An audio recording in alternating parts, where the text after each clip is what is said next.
అంటే ఎలాగండి స్వామి ఎక్కడి గారిది? నుంచి మాట్లాడుతున్నారు? ఇది నేను తిరుపతి నుంచి అండి. ఓకే. ఈ నెంబర్కి మెసేజ్ చేయండి. మీ పేరు, మీరు ఉండే ఏరియా, నార్మల్ టెక్స్ట్ మెసేజ్ చేయండి. అపాయింట్మెంట్ ఉండే ఒక రోజు ముందు మేమే మీకు కాల్ చేసి ఇన్ఫార్మ్ చేస్తాం. అప్పుడు వచ్చి కలవాలి.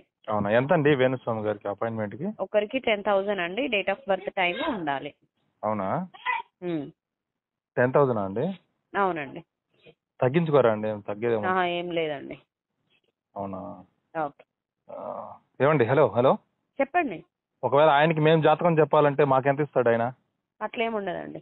ఆయనకి మేము చెప్తాం జాతకం. మంచిది సార్, మంచి చెప్పుకోండి. అదే చెప్తాను. మాకు ఫోన్ చేయకండి అలాంటప్పుడు. నాకు వాట్సాప్ చేయమని చెప్పండి వాడిని. అవసరం లేదు. నేను ఎందుకు చేస్తా భయ్? ఫోన్ చేసినావు కాదు, వాడు చేయమని వాట్సాప్. వాడికి నేను చెప్తా. నువ్వు ఫోన్ చేసింది నాకు. నేను చెప్పేది జాతకం మాకు అవసరం లేదు. వాడిని అడగకుండా జనాలకి ఎవరు చెప్పాలి? వాడిని అర్థమైన శుభమాని ఏదో పెళ్లి చేసుకుంటే వాళ్ళ బతుకులు ఆడుకుంటున్నాడు వాడు.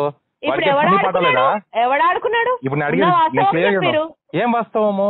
డిసప్పాయింట్ అవుతారు ఒక నెగిటివ్ విషయం చెప్తే అంటే. మరి మొన్న జగన్ గెలుస్తాడు పటాపంచులు ఓడిపోయింది ఒకటే మాట్లాడుకుంటున్నారు. మరి అంతకుముందు సమాచారం నేను నీ జాతకం కూడా చెప్తున్నా. అతి త్వరలో నీ ఉద్యోగం అతి త్వరలో నీ ఉద్యోగం ఊడిపోబోతోంది వాడి దగ్గర.